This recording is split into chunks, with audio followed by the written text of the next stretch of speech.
Bienvenidos a mi canal. Si te gusta la historia ven con un like y una suscripción, me ayuda mucho, disfruta viéndola. Marcos siempre había sentido una atracción inexplicable hacia lo desconocido. Esa mañana, mientras caminaba por las ruinas de una antigua ciudad olvidada en las profundidades de la selva de Yucatán, no podía dejar de pensar que algo grande estaba a punto de suceder. La humedad del ambiente empapaba su camisa, pero el calor no mermaba su entusiasmo. Armado con su mochila, cámara y un detector de metales que más parecía un recuerdo de aventuras pasadas que una herramienta útil, se adentró en lo que parecía ser un templo o un palacio derruido. La estructura estaba cubierta de enredaderas y musgo, testimonios del implacable paso del tiempo. Marcos, con cuidado de no perturbar más de lo necesario, comenzó a retirar algunas de las plantas que obstruían la entrada a una cámara interna menos afectada por los elementos. Allí, en el suelo cubierto de polvo y escombros, algo brilló con la luz tenue que se filtraba a través de un agujero en el techo. Se agachó para inspeccionar y encontró una máscara dorada, increíblemente conservada y detallada, con incrustaciones de piedras preciosas que reflejaban su luz con una intensidad hipnótica. La máscara tenía una expresión serena pero imponente, con ojos que parecían mirar directamente al alma de Marcos. Sin saber por qué, levantó la máscara y la observó más de cerca. El artefacto parecía emitir una especie de calor suave, casi reconfortante. Impulsado por una mezcla de asombro y una pizca de temeridad, Marcos se colocó la máscara sobre su rostro. En ese momento, el mundo alrededor se silenció. El canto de los pájaros, el zumbido de los insectos, incluso el murmullo del viento entre las hojas se apagaron en un instante de quietud absoluta. Fue entonces cuando lo golpeó, una visión clara y vívida de una ceremonia antigua, tan real que podía sentir la textura del aire, escuchar el eco de cánticos ancestrales y oler el incienso quemándose. Veía a personas vestidas con ropas ceremoniales, danzando y moviéndose alrededor de un individuo central, un emperador, su rostro cubierto por la misma máscara que ahora Marcos llevaba puesta. La visión duró solo unos momentos, pero para Marcos, esos breves segundos se sintieron como una eternidad. Al remover la máscara, el ruido del entorno volvió de golpe, llenando el espacio con la vida de la selva. Confundido y asombrado, Marcos se sentó en el suelo frío de piedra, la máscara reposando a su lado. Tenía 1000 preguntas, pero ninguna respuesta. Lo que sí sabía era que su vida acababa de cambiar de manera irrevocable. No era solo un descubrimiento arqueológico lo que había encontrado, sino un portal a una historia antigua que parecía no haber terminado de contar su relato. Mientras se reponía de la experiencia, no se percató de las figuras que, atraídas por su presencia, observaban desde la densidad del follaje, murmurando entre ellas. Para ellos, la leyenda del emperador perdido no era solo una historia pasada, era una promesa de futuro y, tal vez, ese futuro acababa de ponerse una máscara dorada. Desde el momento en que Marcos retiró la máscara de su rostro, se sintió diferente. Los sonidos de la selva, ahora de vuelta, parecían cantar una melodía antigua, una que solo él podía oír. Con la máscara a su lado, se levantó con esfuerzo, sus rodillas temblorosas no solo por el agotamiento físico sino también por el peso de lo que acababa de experimentar. Decidió regresar al campamento antes de que oscureciera, la máscara cuidadosamente envuelta en su mochila. A cada paso que daba, las imágenes de la visión danzaban en su mente, tan vivas y perturbadoras que tenía la sensación de estar caminando en dos mundos a la vez. Al llegar, notó algo inusual, un grupo de personas lo esperaba. Eran lugareños, algunos de los cuales había visto en el pequeño pueblo cercano días atrás. Sus rostros mostraban una mezcla de reverencia y temor que Marcos no supo interpretar. Una anciana, que parecía liderar el grupo, dio un paso al frente. Su nombre era Luz, y con voz temblorosa pero firme, le habló en un español mezclado con términos de una lengua que Marcos no reconocía completamente. «Has regresado, justo como las profecías lo predijeron», dijo ella, sus ojos fijos en la mochila que guardaba la máscara. Marcos, confundido, intentó calmar la situación. «Creo que hay un malentendido. Solo soy un arqueólogo. Encontré esta máscara en las ruinas y...» «No», interrumpió Luz, «no es solo una máscara. Es el símbolo de nuestro emperador, el que fue llevado por los cielos para regresar en nuestro tiempo más oscuro». Alrededor, cabezas asentían, murmullos de acuerdo se esparcían. Luz extendió su mano. «Míralos, ellos te han visto. Te han visto con la máscara del Emperador Sol, y no hay vuelta atrás. Esa noche, en lugar de la soledad de su tienda, Marcos fue invitado a una cena en el pueblo. Las casas eran modestas, construidas con materiales del lugar, pero la hospitalidad era cálida y generosa. Mientras comían, niños curiosos lo miraban con ojos grandes y los adultos susurraban. Después de la comida, Luz se sentó junto a él y comenzó a contar la historia del Emperador Sol, un líder benevolente que había unido a sus pueblos y traído una era de paz y prosperidad. Su desaparición había sido tanto un misterio como una tragedia, y su prometida vuelta, un rayo de esperanza en tiempos difíciles. Cuando te vieron con la máscara, algo despertó en todos nosotros, explicó Luz. No puedes negar tu destino más de lo que podemos negar nuestras creencias. Marcos escuchaba, fascinado y aterrado a partes iguales. La noche se alargó con más historias, cánticos que hablaban de hazañas y sueños del emperador. Cuando finalmente se retiró a descansar, lo hizo en una habitación provista por el pueblo, no en su tienda solitaria. Acostado bajo un techo de paja, mirando las sombras danzar en las paredes al ritmo de las llamas de las antorchas afuera, Marcos no podía dormir. Las palabras de Luz resonaban en su mente. ¿Era posible que un simple descubrimiento lo hubiera catapultado al centro de una profecía milenaria? ¿O era todo un extraño malentendido alimentado por la coincidencia y el misticismo local? Sin embargo, lo que no sabía Marcos era que fuera del pequeño círculo de luz que el pueblo ofrecía, ojos menos amistosos observaban. No todos estaban contentos con la llegada del emperador y los planes ya estaban en movimiento para probar su legitimidad, si era necesario, su fortaleza. Los días siguientes fueron un torbellino para Marcos. Cada mañana despertaba en la habitación que le habían asignado en el pueblo, todavía incapaz de creer la situación en la que se había encontrado. A pesar de sus intentos por mantenerse racional y centrado en su identidad como científico, las emociones y visiones que lo embargaban cada vez que pensaba en la máscara eran abrumadoras. Durante el día, los lugareños lo trataban con un respeto casi sagrado. Niños y adultos le traían ofrendas de flores y comida, mientras que algunos incluso le pedían consejos o palabras de sabiduría sobre problemas cotidianos, como si realmente poseyera la sabiduría de su supuesto antecesor. Marcos hacía lo mejor que podía, guiado por su buen juicio y compasión, pero cada decisión que tomaba parecía cargar más peso del que estaba preparado para manejar. Una tarde, mientras caminaba por el borde del pueblo, intentando despejar su mente, Ana, la historiadora que había llegado al pueblo unos días después de su coronación, se le acercó. Ella había estado estudiando las tradiciones y la historia del lugar, intentando entender la fascinación de la gente con la figura del Emperador Sol. «Marcos, ¿puedo hablar contigo un momento?», preguntó Ana, su cuaderno lleno de notas en mano. Por supuesto, cualquier cosa que rompiera el ciclo de adoración y responsabilidad era bienvenida. Se sentaron bajo la sombra de un árbol grande, lejos de las miradas curiosas. «Estoy preocupada por ti», comenzó Ana, mirándolo directamente a los ojos. «Esta situación te está afectando más de lo que admites. Además, he descubierto algunas cosas sobre la leyenda del Emperador Sol que creo que deberías saber». Marcos la escuchó atentamente. Ana explicó que según los antiguos textos y las tradiciones orales, el Emperador Sol no solo era un líder espiritual y político, sino que también era considerado un puente entre los mundos terrenal y divino. Su regreso implicaba no solo liderazgo terrenal, sino también una serie de pruebas espirituales y físicas que debía superar para confirmar su autenticidad. «Esto explica la forma en que te están tratando», concluyó Ana. «No solo esperan que guíes, esperan que demuestres ser algo más que humano». Esa noche, Marcos tuvo otra visión. Esta vez fue más intensa y personal.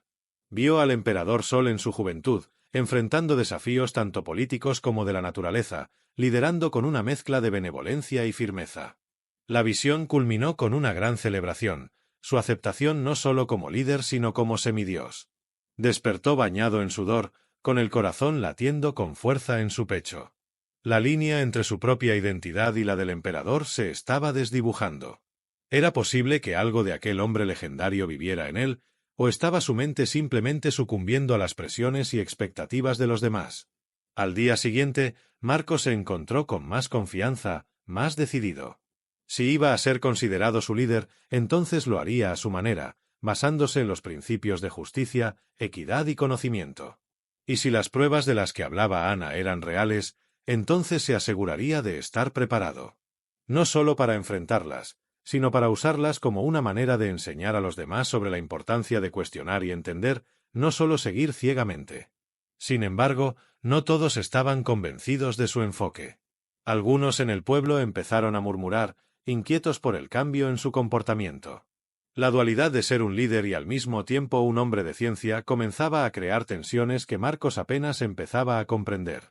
A medida que los días pasaban y Marcos asumía más plenamente su papel en la comunidad, la tensión entre su vida anterior y la nueva realidad se hacía más palpable. Los lugareños seguían viéndolo como la reencarnación de su emperador, y aunque él había decidido adoptar ese rol para ayudar, dentro de sí, las dudas no dejaban de crecer. En medio de este torbellino emocional y cultural, la relación entre Marcos y Ana se profundizaba. Ella se había convertido en su confidente, alguien con quien podía ser el mismo sin la máscara de líder. Ana continuaba su investigación, pero cada vez más, sus estudios se entrelazaban con las largas conversaciones que tenía con Marcos. Juntos exploraban las ruinas, discutían sobre los hallazgos y compartían teorías sobre la historia del emperador y su cultura. Era evidente que había algo más que una simple amistad creciendo entre ellos. Una tarde, mientras caminaban de regreso al pueblo después de un día de exploración, Ana tocó el tema que había estado evitando. Marcos, ¿alguna vez piensas en lo que pasará cuando todo esto termine? Quiero decir, ¿cuál es el final de esta historia para ti? ¿Volverás a tu vida anterior o...? Marcos se detuvo, mirando hacia las ruinas iluminadas por el sol poniente. No lo sé, Ana. Cada día que pasa, siento que pertenezco un poco más aquí, pero también sé que no puedo perderme en un papel que quizás no fue realmente mío para empezar. Ana asintió, comprendiendo la complejidad de sus sentimientos. «¿Y en todo esto, dónde quedo yo?», preguntó con una voz suave pero firme. Esa pregunta dio inicio a una conversación más profunda sobre sus deseos y miedos. Marcos admitió que había empezado a sentir algo fuerte por ella, algo que iba más allá de la camaradería o la simple atracción. Ana, a su vez, confesó que también sentía lo mismo. Decidieron que, sin importar cómo se desarrollara la situación con los lugareños, querían explorar la posibilidad de estar juntos. Con el creciente afecto entre ellos, la vida de Marcos empezaba a tener nuevos colores. Sin embargo, su relación no pasaba desapercibida. Algunos en el pueblo veían el vínculo entre Ana y Marcos como una distracción, o peor aún, como una amenaza a la integridad de su emperador. Rumores empezaron a circular, y no todos eran amables.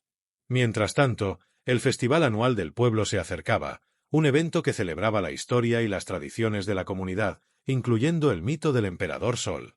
Era un momento de gran importancia, y este año, la atención estaba puesta completamente en Marcos. Sería su oportunidad para demostrar su valía como líder, no solo a través de sus acciones diarias, sino en un escenario que evocaba el poder y el misticismo de su supuesto predecesor. La noche antes del festival, Marcos y Ana se sentaron juntos bajo las estrellas, hablando sobre el futuro. «Mañana podría cambiar todo», dijo Marcos, mirando hacia el cielo oscuro. «Lo que sea que pase, lo enfrentaremos juntos», respondió Ana, tomando su mano. Era un compromiso silencioso, un acuerdo para apoyarse mutuamente sin importar las pruebas que enfrentaran. Pero mientras se preparaban para el día siguiente, ninguno de los dos podía prever los desafíos que el destino aún tenía reservados para ellos. El amanecer del día del festival trajo consigo un aire de expectación palpable. Marcos se despertó temprano, el sonido de los preparativos ya resonaba en las calles del pueblo. Aunque había aceptado su rol, la idea de ser el centro de atención en una festividad tan cargada de significado histórico y espiritual le pesaba más de lo que quería admitir. Ana estuvo a su lado desde el principio, ayudándolo a vestirse con las ropas tradicionales que le habían preparado para la ocasión. Eran elaboradas y coloridas, dignas de un emperador, con bordados de oro y símbolos ancestrales. Mientras ajustaba el último broche de su túnica, Ana le dio una mirada de apoyo y susurró: «No importa lo que pase hoy, recuerda quién eres y lo que realmente representas para estas personas». Marcos asintió, intentando asimilar sus palabras. Cuando salió de la casa, una multitud lo recibió con cánticos y música. El pueblo entero parecía haber salido a las calles, y los rostros que lo miraban eran una mezcla de alegría, esperanza y, en algunos casos, escepticismo. Marcos avanzó hacia el centro del pueblo, donde se había erigido un gran escenario al aire libre. Al pie del escenario, los ancianos del pueblo y los líderes locales lo esperaban, cada uno vestido también de manera ceremonial. El ritual comenzó con danzas y cantos tradicionales, narrando la historia del emperador Sol y su prometida vuelta. Marcos observaba, consciente de cada gesto y mirada dirigida hacia él. Luego llegó el momento en que le pidieron que subiera al escenario.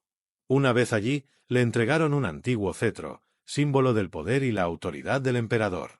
Debía recitar un juramento que había aprendido en los días anteriores, palabras que sellarían su compromiso con el pueblo. Pero justo cuando Marcos estaba a punto de hablar, un grupo disidente del pueblo avanzó hacia el escenario. Eran aquellos que no creían en la leyenda del emperador reencarnado y veían la situación como una oportunidad para consolidar su propio poder. El líder del grupo, un hombre robusto llamado Ramón, gritó: «Este hombre no es nuestro emperador. Es un extranjero que no conoce nuestras verdaderas costumbres». Un murmullo de tensión se esparció entre la multitud. Marcos, sosteniendo el cetro con más firmeza, miró a Ramón y luego a los demás. Sabía que este momento podría definir todo. Respirando hondo, comenzó a hablar, no con las palabras del juramento, sino con las suyas propias. Explicó su respeto por la cultura del pueblo, su deseo de ayudar y cómo había llegado a amar ese lugar y a su gente. Reconoció que no era el emperador Sol reencarnado, pero afirmó que podía ser un líder que trabajara con ellos para mejorar sus vidas, basado en la verdad, la justicia y el respeto mutuo. La respuesta fue mixta. Algunos asintieron, movidos por sus palabras sinceras, mientras que otros, como Ramón, permanecieron escépticos. Pero fue Luz, la anciana que primero lo había reconocido como emperador, quien avanzó. «Tal vez no sea el emperador que esperábamos», dijo ella, «pero es el líder que necesitamos ahora». Las palabras de Luz inclinaron la balanza. La mayoría del pueblo aplaudió, aceptando a Marcos no como un ser divino, sino como un hombre dispuesto a guiarlos con honestidad y dedicación. Ramón y su grupo, aunque todavía no convencidos, se vieron obligados a retroceder ante la voluntad del pueblo. Esa noche, el festival continuó con una celebración más auténtica y alegre. Marcos y Ana, ahora más unidos que nunca, bailaron juntos, conscientes de que los desafíos no habían terminado, pero fortalecidos por la prueba superada. El futuro era incierto, pero estaban listos para enfrentarlo juntos, guiados por el amor y el compromiso con la comunidad que ahora consideraban su hogar. Los días que siguieron al festival marcaron un cambio profundo en el pueblo. Marcos, aunque no era visto como un ser divino, había ganado el respeto y la confianza de la mayoría de sus habitantes. Con Ana a su lado, comenzó a trabajar en proyectos que buscaban mejorar la calidad de vida de la comunidad, utilizando tanto sus conocimientos de ciencia como los recursos naturales y culturales del lugar. Sin embargo, la oposición no había desaparecido completamente. Ramón y su grupo seguían al acecho, buscando cualquier oportunidad para desestabilizar el liderazgo emergente de Marcos. Sabían que un enfrentamiento directo podría no ser favorable, por lo que tramaron un plan más siniestro, uno que atacaría no solo a Marcos sino al corazón mismo del pueblo. Una tarde, mientras Marcos y Ana supervisaban la construcción de un nuevo sistema de agua potable, una serie de explosiones sacudieron la zona norte del pueblo, donde se almacenaban las cosechas y algunos animales. La conmoción fue instantánea. Sin pensarlo, Marcos corrió hacia el lugar del desastre, seguido de cerca por Ana y varios lugareños. Las llamas devoraban uno de los graneros principales y el pánico se esparcía entre la gente. Marcos, con la ayuda de otros valientes aldeanos, formó cadenas humanas para pasar baldes de agua y luchar contra el fuego. Ana, utilizando su experiencia previa en gestión de crisis, coordinaba a los equipos y aseguraba que los niños y los ancianos estuvieran a salvo. Después de horas de esfuerzo agotador, lograron controlar el incendio, pero las pérdidas eran significativas. Fue entonces cuando descubrieron la causa: dispositivos incendiarios caseros, claramente obra de sabotaje. La sospecha recayó inmediatamente en Ramón y su facción, quienes negaron cualquier participación pero no pudieron disipar las dudas de los aldeanos. En los días siguientes, Marcos y Ana enfrentaron el desafío de reconstruir lo perdido y mantener la moral del pueblo. La tragedia había unido más a la comunidad, y muchos que antes dudaban de Marcos ahora lo veían como un verdadero líder, comprometido no solo con el progreso sino también con el bienestar de cada persona. Mientras trabajaban en la reconstrucción, Marcos propuso a Ana dar un paso más en su relación, casarse y construir su futuro juntos allí, en el pueblo que había sido testigo de su transformación. Ana aceptó con lágrimas de alegría, y la noticia trajo un renovado sentido de esperanza a todos. La boda se celebró con una mezcla de tradiciones locales y personales, simbolizando la unión no solo de dos personas sino de dos mundos. Fue un evento lleno de alegría, amor y promesas de un futuro mejor. Sin embargo, la felicidad no duraría. Unas semanas después de la boda, mientras Marcos inspeccionaba una zona recién rehabilitada, fue emboscado por Ramón y algunos de sus seguidores. En el enfrentamiento que siguió, Marcos fue herido gravemente. A pesar de los esfuerzos de Ana y del médico del pueblo, sus heridas eran demasiado serias. En sus últimos momentos, Marcos estaba rodeado de los aldeanos, Ana sosteniendo su mano. Sus últimas palabras fueron de gratitud y esperanza, pidiendo a todos que continuaran el trabajo comenzado, que mantuvieran la comunidad unida y que no permitieran que su sacrificio fuera en vano. Marcos murió esa noche, dejando un legado de cambio y un pueblo profundamente transformado. Ana, llevando en su corazón el amor y los sueños compartidos con Marcos, decidió quedarse en el pueblo, liderando con la misma pasión y dedicación que él había mostrado. Aunque la muerte de Marcos fue un trágico final para su historia personal, marcó el comienzo de una nueva era para el pueblo. Bajo la guía de Ana, y con el espíritu de Marcos inspirándolos, la comunidad floreció, convirtiéndose en un ejemplo de cómo la adversidad puede forjar un futuro lleno de esperanza y renovación.